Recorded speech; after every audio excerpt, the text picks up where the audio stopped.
I'm chatting with Nick Maynard, who's Senior Vice President at Commonwealth, which is a national nonprofit building financial security and opportunity for financially vulnerable people through innovation and partnerships. Nick, excited to have you on. Thanks so much for coming. Thanks for having me, Joel. It's really great to be here.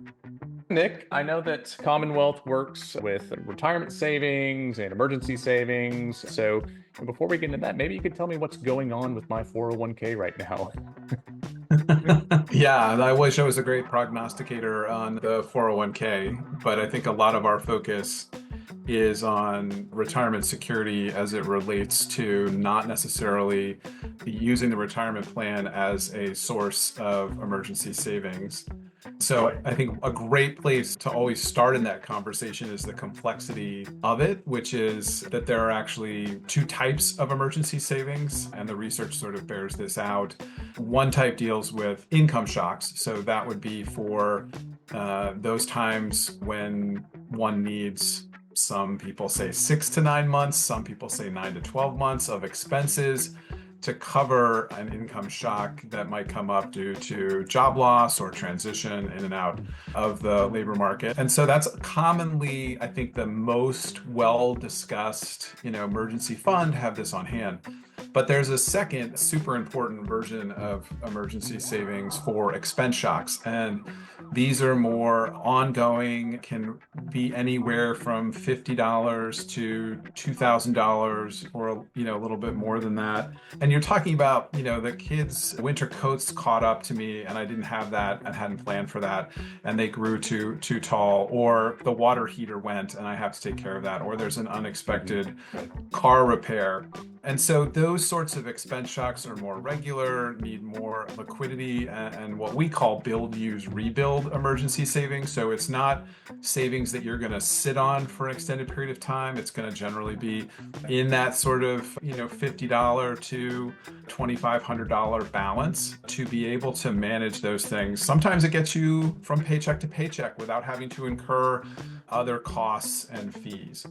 And so why is that such a big deal today? It really has to do to retirement leakage, as it's called, which has been driven by people tapping for emergency savings. And so, NBER has had studies on this, that at any given time, 20% of active 401k participants have money outstanding in a loan or taking money out of the plan for liquidity. A Voya study found that folks who don't have emergency savings are 13 times more likely to take out a hardship withdrawal. So that's sort of where we focus, is the retirement plan not necessarily being used for longer term savings, but to meet some of those immediate needs. Because it's so prevalent, 66% of folks have an access to it through their employer, and it's so broadly available as a benefit. Yeah, and it's so relevant right now with the disruption that's going on, especially in the white collar knowledge worker section of the workforce. Over the past 4 years, especially, you've seen a lot of turnover in certain departments across the organization as reorgs are happening. A lot of positions that people probably felt pretty stable in became suddenly unstable. So what this is doing is creating a tougher job market for those individuals in those roles, and a lot of them are having to tap into retirement savings. So I'm glad to have you on to talk about this, and I think it's really topical and relevant right now. So you already talked about the connection between emergency savings and retirement, and I know you do some research on that as well. 401ks are right now the primary tool for retirement savings. Pensions are great. My dad worked for the railroad his entire career. He had a pension set up. It was wonderful for him, but it's really not practical for most organizations and really doesn't fit the modern job tenure cycle, right? You get a pension by working, decades at an organization. So I think a lot of people are starting to be a little bit more concerned about the, potential instability of 401ks going forward. I just want to get your thoughts on that and what that, might look like for the future in terms of retirement savings. Yeah, so I think the key for the 401k system, as we sort of see it, is this issue of handling the liquidity first and shoring that up. There's all sorts of things, though, that the 401k is being asked to do.